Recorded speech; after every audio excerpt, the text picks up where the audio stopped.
En el nombre del Padre, del Hijo y del Espíritu Santo. Amén. Oremos. Oh Espíritu de Dios, Espíritu de verdad y de luz, vive en mi alma constantemente con tu gracia divina. Que tu soplo disipe las tinieblas y que las buenas obras se multipliquen en tu luz. Espíritu de Dios, Espíritu de amor y de misericordia, que infundes en mi corazón el bálsamo de confianza. Tu gracia afirma mi alma en el bien, dándole fuerza irresistible y la perseverancia. Oh Espíritu de Dios, Espíritu de paz y de alegría, que confortas mi corazón sediento y viertes en él la fuente viva del amor de Dios, y lo haces impávido para la batalla. Oh Espíritu de Dios, huésped amabilísimo de mi alma, por mi parte deseo ser fiel a ti, tanto en los días de alegría como en los tormentos. Deseo siempre vivir en tu presencia, oh Espíritu de Dios. Oh Espíritu de Dios, que penetras mi ser en su totalidad y me das a conocer tu vida divina y trina, y me confías los secretos de tu esencia divina, y unido a ti de este modo, viviré por la eternidad. Amén. Muy bien, queridos hermanos, nuevamente bienvenidos a este proceso de gracia, de fe y de bendición para todos. La enseñanza de hoy se titula ¿El purgatorio es bíblico o un invento de la Iglesia? Y vamos a tratar de dar respuesta a ese cuestionamiento que muchas veces nos asalta. Tenemos que partir del hecho de que hay en el universo creencias distintas, pero que cada uno de nosotros, para tener claridad en nuestra fe, debemos alimentarnos de las enseñanzas de la Iglesia Católica. Debemos alimentarnos de las fuentes que nos sirven de enseñanza para nuestra vida espiritual. Y esas fuentes precisamente son las Sagradas Escrituras, el magisterio de la Iglesia, las enseñanzas de los santos padres de la Iglesia, la tradición apostólica, y desde ahí es donde debemos nosotros alimentar nuestra fe. Y quiero decir entonces en este orden de ideas que la palabra de Dios nos habla acerca del tema, partiendo del hecho de que en las Sagradas Escrituras encontramos verdades explícitas y encontramos verdades implícitas. Es decir, las verdades explícitas se encuentran literalmente en la Sagrada Escritura. Las verdades implícitas están en el trasfondo, en la exégesis de una interpretación bíblica, y demandan de esto y de cada uno de nosotros una exégesis unida a la enseñanza de la Iglesia. Dice la palabra de Dios entonces, en orden de lo que estoy compartiendo, lo siguiente. Primera de Corintios, en el capítulo 3, en el verso 13 al 15. Un día se verá el trabajo de cada uno. Se hará público en el día del juicio, cuando todo sea probado por el fuego. El fuego, pues, probará la obra de cada uno. Si lo que has construido resiste el fuego, será premiado. Pero si la obra se convierte en cenizas, el obrero tendrá que pagar. Se salvará, pero no sin pasar por el fuego. Palabra de Dios, te alabamos, Señor. Repito, eso lo encontramos en 1 Corintios, capítulo 3, verso 13 al 15. Y entonces, a través de esta expresión del apóstol Pablo, en la carta a los Corintios, nos damos cuenta que la enseñanza del purgatorio está fundamentada en la palabra de Dios. Miremos entonces algunos aspectos fundamentales de lo que el apóstol Pablo quiere enseñar acerca de lo que es el purgatorio para nosotros como creyentes, porque es una verdad implícita en este texto.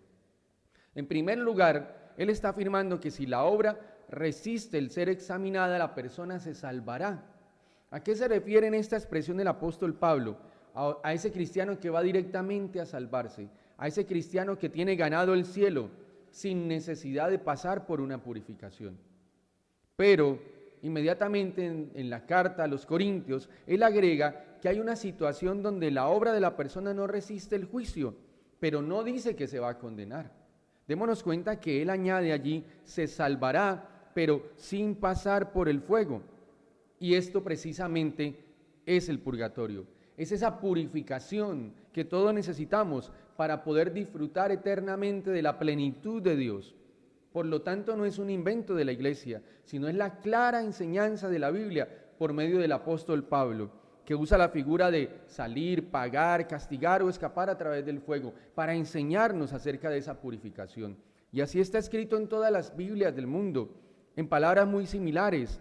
Y a esta realidad que nos muestra la Sagrada Escritura se le llama purgatorio o purificación.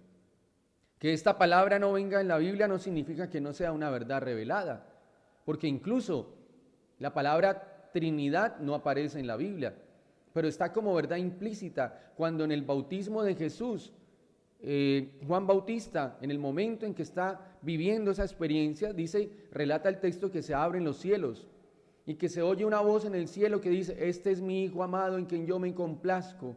Y dice el relato bíblico que apareció esa luz y descendió como en forma de paloma sobre el Señor. Ahí está la Trinidad revelada, la voz del Padre, la manifestación del Espíritu Santo, el reconocimiento de Jesús que es Dios hecho hombre. Y así aparecen algunas verdades en la Sagrada Escritura. Por eso es importante profundizar en la enseñanza de la Iglesia. Segundo elemento importante que nos muestra la palabra de Dios para que nosotros podamos identificar esto que se llama el purgatorio. En el cielo no entrará nada manchado. Nosotros sabemos que el lugar de Dios es un lugar de santidad. Allí los ángeles le alaban, le adoran y le glorifican, reconociendo que Él es 3 veces santo, que Él es la plenitud de la santidad, que Él es la plenitud de la perfección. Luego, quienes anhelemos estar delante de Él, debemos también serlo. Debemos estar en estado de pureza. Por eso, quien es fiel a Dios, pero no se encuentra en un estado de gracia plena, a la hora de morir, no puede disfrutar del cielo. Tendrá que vivir una etapa de purificación. Y lo dice el Apocalipsis, el libro del Apocalipsis, en el capítulo 21, en el verso 27, no entrará nada manchado. En otras traducciones bíblicas dice, refiriéndose precisamente al cielo, no entrará nada impuro. Palabra de Dios, te alabamos, Señor. Entonces, si un cristiano no puede entrar al cielo por tener alguna mancha o impureza, ni tampoco sufrir el castigo eterno, como lo veíamos en la expresión del apóstol Pablo en Corintios, es claro entonces que tendrá que pasar por una purificación. En San Mateo, en el capítulo 12, en el verso 32, se nos dice: al que calumnia al Hijo del Hombre se le perdonará, pero el que calumnia al Espíritu Santo no se le perdonará ni en este mundo ni en el otro. Palabra de Dios, te alabamos, Señor. ¿De qué está hablando el Señor? ¿A qué se refiere en el Evangelio según San Mateo? Que hay pecados que no son perdonados en la otra vida y por lo tanto, pues ya sabemos cuál es el destino. Pero hay otros que sí, y en ese sentido se refiere a la purificación, a lo que vamos a pasar en el purgatorio si nos corresponde pasar por allí. Y por esa razón es necesario que nosotros pidamos y ofrezcamos también, vale la pena decirlo ahora, oraciones por las almas que se encuentran en el purgatorio. Hay que pedir por ellas, no pedirle a ellas. No es esa la enseñanza de la Iglesia. Hay que pedir por el descanso de las almas. Bien, tercer argumento. Desde los primeros siglos, los cristianos creen en la existencia del purgatorio. Y esto, como lugar temporal de purificación, está afirmado por muchos de los padres de la Iglesia. Conozcamos algunas de las cosas que ellos dijeron. En el año 211, Tertuliano dijo lo siguiente: nosotros ofrecemos sacrificios por los muertos. En el año 307, Lactancio dijo lo siguiente: el justo cuyos pecados permanecieron será atraído por el fuego, por la purificación. San Juan Crisóstomo en el año 386 afirma lo siguiente: no debemos dudar que nuestras ofrendas por los muertos les llevan un cierto consuelo. Y San Gregorio Magno en el año 580 dice lo siguiente: respecto a ciertas faltas ligeras, es necesario creer que antes del juicio existe un fuego purificador. Como nos damos cuenta, el testimonio histórico de los padres de la Iglesia tiene gran valor, debe ser así, porque de esta manera podemos comprobar que en ellos se está confirmando lo que es la enseñanza de la Iglesia. Pero teniendo presente esto, entonces debemos preguntarnos, ¿qué es el purgatorio? Más que un lugar físico, y creo que ya a partir de lo que ha afirmado lo tenemos claro, es un estado de vida temporal para la persona que muere en gracia de Dios, pero imperfectamente purificada, y donde mediante el sufrimiento se es purificado para disfrutar plenamente de la presencia de Dios. Es decir, es una persona salvada que vive en el amor de Dios y la salvación, pero no de una manera plena. Debe pasar por un tiempo de purificación. Vamos a ver lo que nos enseña el magisterio de la Iglesia Católica. Nos enseña que algunas personas después de morir necesitan purificarse de sus pecados. Y vamos a enumerar algunos aspectos, ojalá tomemos nota de ello. Primero, el purgatorio, nos dice el magisterio de la Iglesia, es un estado en el cual las almas de los difuntos pasan por un proceso de purificación para llegar a la santidad necesaria y entrar en la alegría del cielo. Es la oportunidad última que Dios da a las personas para que lleguen a la comunión plena con Él. Y esto se confirma en la carta Espisalvi del Papa Benedicto XVI, nuestro Papa emérito, que afirma lo siguiente: en la mayoría de los hombres queda en lo más profundo de su ser una última apertura interior a la verdad y al amor a Dios. Pero en las opciones concretas de la vida, esta apertura se ha empañado con nuevos compromisos con el mal. Hay mucha suciedad que recubre la pureza y de la que sin embargo queda la sed. Es decir, es esa oportunidad, llamémoslo de esa manera, es esa gracia, porque también lo es, a partir de lo que afirma Benedicto XVI, nuestro Papa emérito, que nos permite pasar por un proceso de purificación sin que perdamos la oportunidad, valga la redundancia, de entrar en la presencia de Dios, de entrar en comunión plena con Él, porque como ya lo he dicho antes, delante de Dios solo entra lo que es puro y santo. Como decía alguna vez una persona de una manera muy sencilla y hasta jocosa, diría yo, alcanzar el purgatorio para muchos es signo de que logramos la tarea, pero tenemos que pasar un tiempo de purificación. Hay una experiencia que se relata en lo que vivieron los pastorcitos en Fátima, cuando uno de ellos, una de las niñas, le preguntó a la Santísima Virgen María en una de sus apariciones, y esto está aprobado por la Iglesia, le preguntó acerca de una niña amiga que podía tener, por el orden de la edad de la vidente que preguntaba, podía tener alrededor de 7 años, máximo 9 años. Y en esa época había una epidemia y que no había una cura. Y entonces los niños fallecían a causa de ello. Y la vidente le pregunta a la Virgen María por su amiga y le dice: ¿dónde está ella? ¿Está en el cielo? Y la Virgen María le responde algo que nos debe cuestionar y llamar la atención, que nos debe alertar incluso. Tu amiga estará en el purgatorio hasta el fin del mundo. Y yo cuando leo esto me hago esta pregunta y te hago esta pregunta. Era una niña, pero sin embargo había pasado, tenía que ir al purgatorio según lo que la Virgen le revela a una de las niñas videntes en Fátima. Por esa razón, digamos que desde la misma expresión de este relato, damos cuenta de que sí hay una esperanza. Cuando la persona llega a este estado, hay una esperanza, pero debe pasar por una purificación. Dice además el magisterio de la Iglesia, nos enseña lo siguiente: incluso aquellos que buscan vivir su vida en amistad con Dios no están totalmente exentos de presentar inclinaciones desordenadas, fallos en su constitución humana, o sea, características incompatibles con la santidad de Dios. Y entonces el Papa Francisco nos dice lo siguiente: ¿cuántas veces lo que llamamos virtud no es más que un culto al propio yo? ¿Cuántas veces la prudencia no es sino una forma de cobardía? La virilidad, arrogancia; la parsimonia, avaricia; y la caridad, una forma de derroche. ¿Cuántas veces en nuestros corazones no hay sino egoísmo, orgullo, vanidad, negligencia, infidelidad? Y entonces pregunta el Papa: ¿qué sucede con estas personas cuando comparecen ante el juez? ¿Toda la suciedad que ha acumulado en su vida se hará de repente irrelevante? El Papa tiene aquí en mente, en esta expresión, la cuestión de la justicia, la gracia de Dios y su socorro gratuito.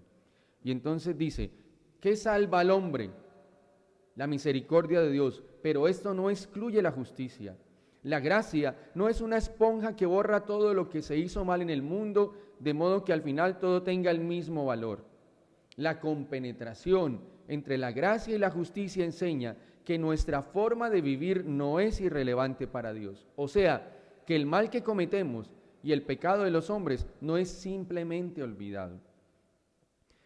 Entonces la enseñanza católica considera que el ser humano en la muerte aún tiene una ocasión para purificarse y llegar al grado de santidad necesario para alcanzar el cielo. Y precisamente el purgatorio es ese estado en que las almas de los difuntos se purifican. No es una cámara de tortura, como muchas veces lo piensan. No debe causar miedo. El purgatorio es esa oportunidad para que la persona se haga plena, para que evolucione hacia la presencia de Dios. Nosotros, como afirma el Papa Francisco, pues en vida cometemos muchos errores. Por eso es importante cuando nosotros vamos a la confesión, recordar que siempre se nos pone una penitencia, por cierto, muy fácil en ocasiones. Pero estamos llamados no solo a acogernos al perdón de Dios, sino también a la purificación, a la reparación de nuestras faltas. Dice además el magisterio de la Iglesia en su enseñanza lo siguiente: siendo así, quienes mueren en gracia y en amistad con Dios, pero no están completamente purificados, tienen la oportunidad de pasar por esa purificación después de la muerte.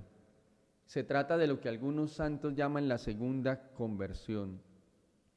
Afirma el teólogo Renold Blanc en su libro Escatología de Pessoa, y dice lo siguiente: es exactamente en la muerte y con ocasión del encuentro con Dios cuando cada persona experimentará con intensidad nunca antes conocida el significado de su vida vivida.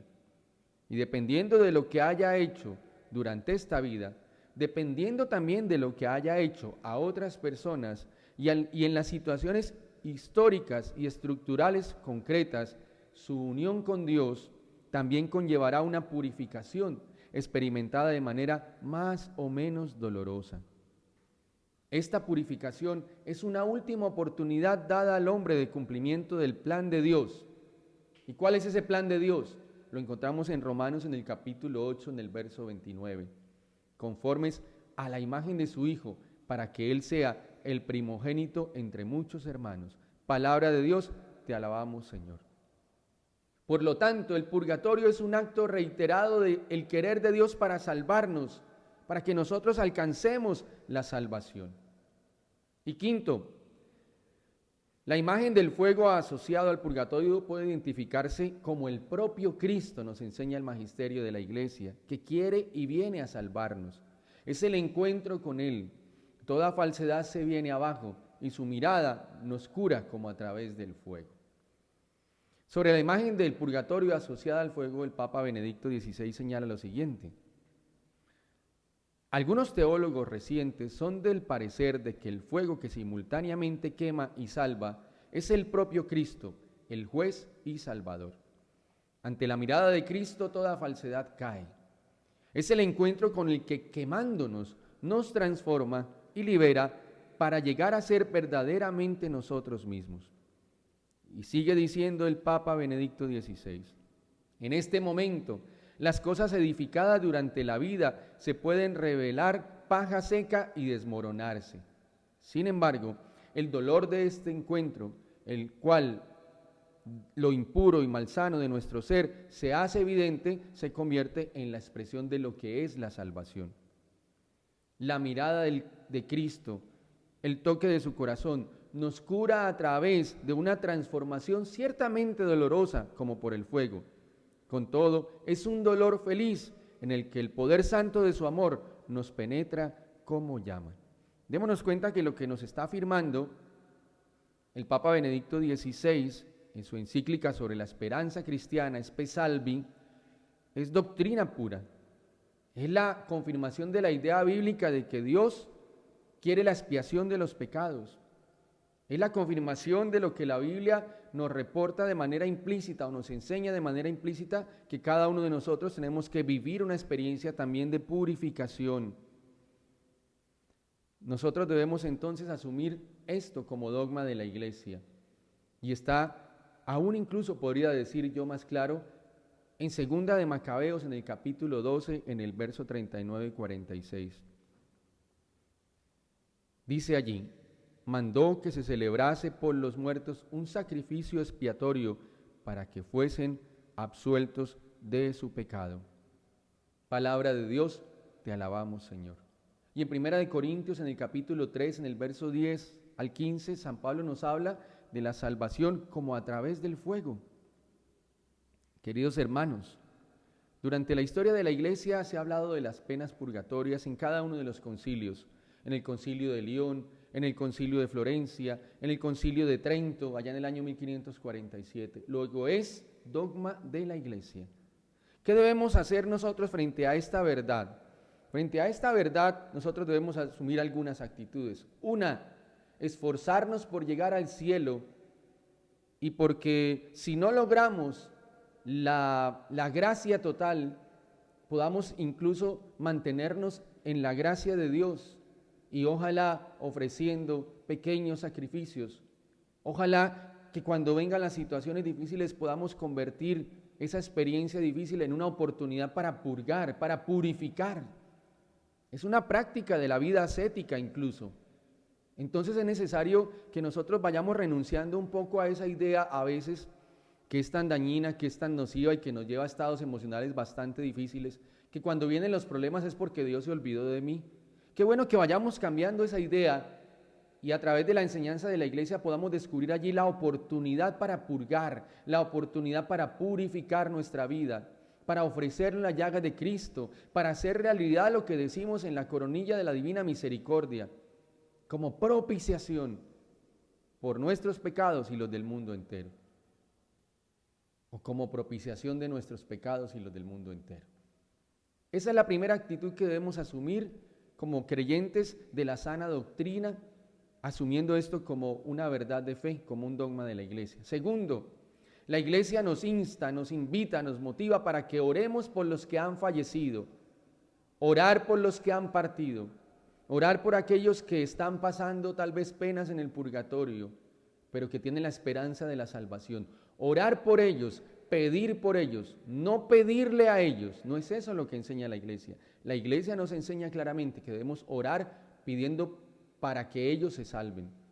En las apariciones de la Santísima Virgen María, los pastorcitos en Fátima, Nuestra Señora del Rosario de Fátima les enseñó esa oración que muchos hacemos cuando contemplamos los misterios del Rosario. Y es: oh mi buen Jesús, perdona nuestros pecados, líbranos del fuego del infierno, lleva al cielo a todas las almas, especialmente, ahí está implícita esa verdad, a las más necesitadas de vuestra infinita misericordia. Y frente a esto, Santa Faustina, esta santa mística, nos muestra y nos relata experiencias que nos pueden aclarar todavía más acerca de esta verdad. Dice allá en el numeral 20: vi al ángel de la guarda que me dijo seguirlo. En un momento me encontré en un lugar nebuloso, lleno de fuego, y había allí una multitud de almas sufrientes. Estas almas estaban orando con gran fervor, pero sin eficacia para ellas mismas. Solo nosotros podemos ayudarlas. Fijémonos en esa expresión: esas almas estaban orando, luego no estaban en el infierno, estaban en un estado de gracia, en un estado de espera, en un estado de purificación. Y sigue relatando Santa Faustina en el numeral 20: las llamas que las quemaban a mí no me tocaban. Mi ángel de la guarda no me abandonó ni por un solo momento. Pregunté a estas almas cuál era su mayor tormento, y me contestaron unánimemente que su mayor tormento era la añoranza de Dios. Vi a la Madre de Dios que visitaba a las almas en el purgatorio. Ella lo dice de manera explícita. Las almas llaman a María la estrella del mar. Ella les trae alivio. Deseaba hablar con ellas, sin embargo, mi ángel de la guarda me hizo seña de salir. Salimos de ese lugar de sufrimiento y oí una voz interior que me dijo: mi misericordia no lo desea, pero la justicia lo exige. A partir de aquel momento me uno más estrechamente a las almas sufrientes. Dice un obispo que recomiendo escuchar, Monseñor Munilla, dice que la misericordia de Dios también es justicia. Dios es misericordioso, pero también es justo. Y aquí queda, en el relato de Santa Faustina, más claro aún, que ese estado, ese lugar, ese estado que se llama el purgatorio, mejor digámoslo así, es la expresión de la misericordia de Dios, pero al mismo tiempo la expresión de su justicia. Y ojalá todos vayamos al cielo, ojalá todos vayamos directamente al cielo. Pero si nos corresponde pasar un tiempo en el purgatorio, ya estamos cerca de la meta. Pero qué bueno que desde acá incluso empecemos a ofrecer, movidos por la gracia de Dios, claro está, cada situación difícil como una oportunidad de purificación. Cada carga, cada peso en nuestra vida como una oportunidad de purificación. Dice Santa Faustina en el diario, en el numeral 58, o nos relata mejor una dura visión que tuvo. Una noche vino a visitarme una de nuestras hermanas que había muerto hacía 2 meses antes. Era una de las hermanas del primer coro. La vi en un estado terrible, toda en llamas, la cara dolorosamente torcida. La visión duró un breve instante y desapareció. Un escalofrío traspasó mi alma y aunque no sabía dónde sufría, si en el purgatorio o en el infierno, no obstante redoblé mis plegarias por ella. La noche siguiente vino de nuevo, pero la vi en un estado aún más espantoso, entre llamas más terribles, y en su cara se notaba la desesperación. Me sorprendí mucho que después de las plegarias que había ofrecido por ella, la vi en un estado más espantoso y pregunté, ¿no te han ayudado nada mis rezos? Me contestó que no le ayudaron nada mis rezos y que no le iban a ayudar. Pregunté, ¿y las oraciones que toda la congregación ofreció por ti tampoco te han ayudado? Me contestó que nada. Aquellas oraciones fueron un provecho de otras almas. Y le dije, si mis plegarias no te ayudan nada, hermana, te ruego que no vengas a verme. Y desapareció inmediatamente. Sin embargo, yo no dejé de rezar. Después de algún tiempo volvió a visitarme de noche, pero en un estado distinto. No estaba entre llamas como antes, y su rostro era radiante. Los ojos brillaban de alegría y me dijo que yo tenía el amor verdadero al prójimo, que muchas almas se aprovecharon de mis plegarias y me animó a no dejar de interceder por las almas que sufrían en el purgatorio. Y me dijo que ella no iba a permanecer ya mucho tiempo en el purgatorio. Y expresa Santa Faustina, los juicios de Dios son verdaderamente misteriosos. Fijémonos que lo que nos está contando el relato de Santa Faustina es una invitación clara a orar, a no dejar de orar por aquellos que han partido a la presencia de Dios. Porque esta es una oración que no se pierde, y ella lo explica o lo dice de alguna manera en sus escritos, en el numeral 621. Una vez cuando entré en la capilla por 5 minutos de adoración y recé por cierta alma, comprendí que no siempre Dios acepta nuestras plegarias por aquellas almas por las cuales rogamos, sino que las destina a otras almas y no les llevamos alivio en las penas que sufren en el fuego del purgatorio, pero sin embargo nuestra plegaria no se pierde. Es decir, es incomprensible, no podemos saberlo. Tal vez estamos orando por algún familiar, pero si esa alma, Dios no lo quiera, se perdió, si esa alma no alcanzó el purgatorio o la salvación, esa oración es destinada a otras almas que sufren o que están viviendo ese estado de purificación. En el numeral 1185, 1186 y 1187 se nos habla también de ello. Relata Santa Faustina, por la noche vino a verme una de las hermanas difuntas y pidió un día de ayuno y que en ese día ofreciera por ella todas las prácticas de piedad. Le contesté que estaba de acuerdo. Al día siguiente, a primera hora, expresé la intención de ofrecer todo por esa hermana. Durante la misa, por un momento, viví su tormento. Sentí en el alma un hambre tan grande de Dios que me parecía que estaba muriendo por el deseo de unirme a Él. Eso duró un breve momento, pero comprendí lo que es el vivo deseo de las almas del purgatorio. Inmediatamente después de la Santa Misa, pedí a la Madre Superiora el permiso para ayunar. Sin embargo, no lo recibí por estar enferma. Al entrar en la capilla oí estas palabras: si usted, hermana, hubiera ayunado, yo hubiera recibido el alivio solo esta noche. Oídos a lo que voy a leer. Pero la obediencia que le ha prohibido ayunar, por esa obediencia he recibido el alivio inmediatamente. La obediencia tiene un gran poder. Después de estas palabras, oí, Dios se lo pague. Démonos cuenta, alguna vez leí en un libro que se decía que la obediencia es más meritoria que muchos sacrificios. Y de ese tema vamos a hablar más adelante. ¿Nos cuesta obedecer? Sí. A nuestros superiores nos cuesta muchas veces. A la persona al párroco, al que dirige la comunidad, al que dirige el grupo de oración, a veces nos cuesta. Y pensamos a veces estar haciendo lo correcto allí. Pues esa obediencia que nos cuesta se puede convertir en un ofrecimiento por aquellos que han fallecido y tiene gran mérito delante de Dios, como lo confirman los escritos de Santa Faustina. Que cada una de esas actitudes podamos llevarlas a hacer realidad en nuestra vida. Y termino compartiendo algo que el Señor le revela cuando le manifiesta todo acerca de la novena a la Divina Misericordia. Y le pide que en el 8º día haga lo siguiente, en el numeral 1226. Hoy tráeme a las almas que están en la cárcel del purgatorio y sumérgelas en el abismo de mi misericordia. Que los torrentes de mi sangre refresquen el ardor del purgatorio. Todas estas almas son muy amadas por mí. Ellas cumplen con el justo castigo que se debe a mi justicia. Está en tu poder llevarles alivio. Haz uso de todas las indulgencias del tesoro de mi iglesia y ofrécelas en su nombre. Oh, si conociera los tormentos que ellas sufren, ofrecerías continuamente por ellas las limosnas del Espíritu y saldaría las deudas que tienen con mi justicia. Hermanos, estamos llamados a luchar por la salvación, pero en nuestra vida de fe, asumiendo esto como enseñanza de la iglesia, como dogma de fe, estamos llamados a orar, a incluir en nuestras oraciones la petición del eterno descanso de los que han fallecido. Porque fijémonos que en cada una de las palabras que el Señor le revela a Santa Faustina, está diciendo que es necesario cumplir con esa tarea. Dispongámonos para orar.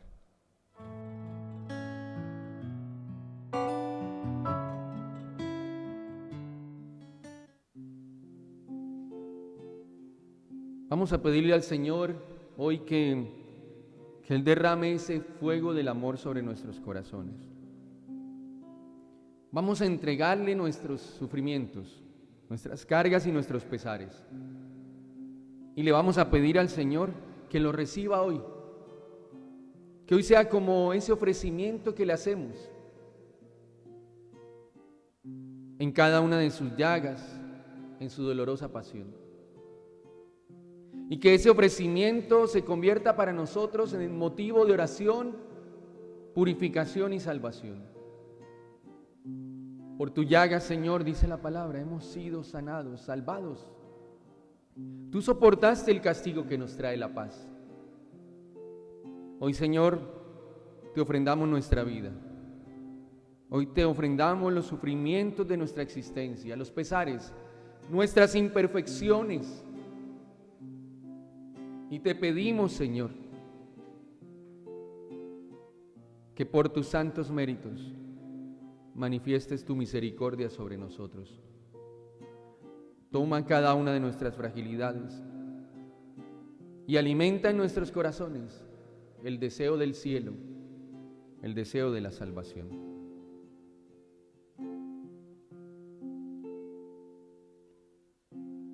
Quiero alabarte y no puedo. Quiero levantar mis manos hacia ti. Ya no tengo fuerza, dame hoy las tuyas. Es hora de que obres tú en mí. Quiero agradarte con mi canto, pero es tan difícil cuando estoy así. Ya no tengo fuerza, dame hoy las tuyas. Es hora de que obres tú en mí. Díselo con certeza. Es hora de que obres tú en mí. Pidámoslo. Quema mi vida, quema mi ser. Saca de mí lo que ya no te agrada. Hazme de nuevo tuyo, quiero ser.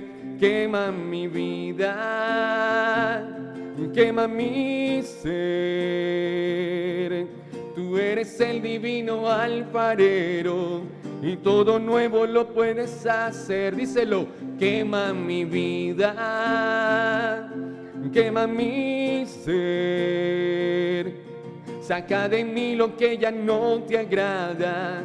Hazme de nuevo tuyo, quiero ser. Quema mi vida, quema mi ser.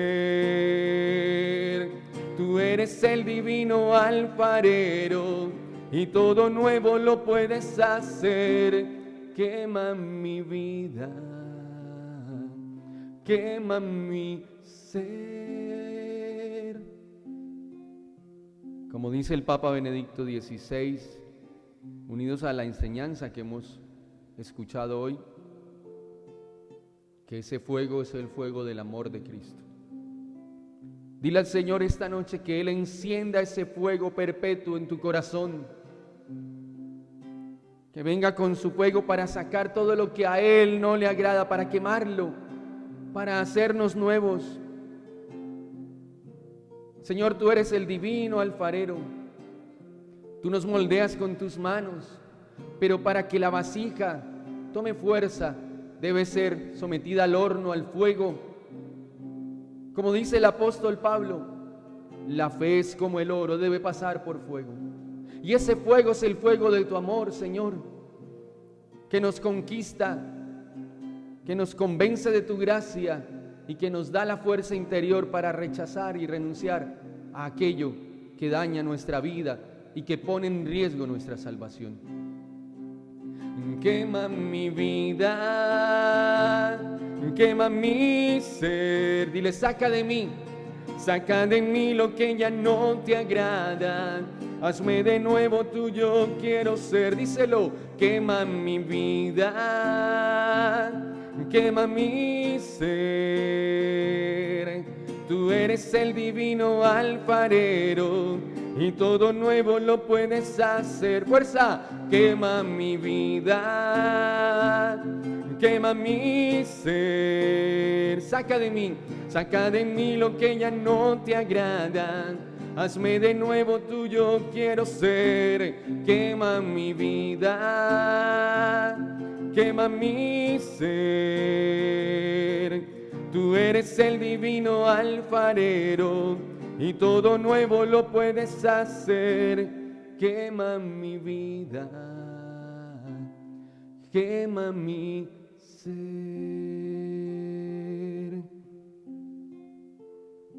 Oh sangre y agua que brotaron del corazón de Jesús como un manantial de misericordia para todos los hombres. Jesús, en ti confío. Amén. Dios les bendiga a todos.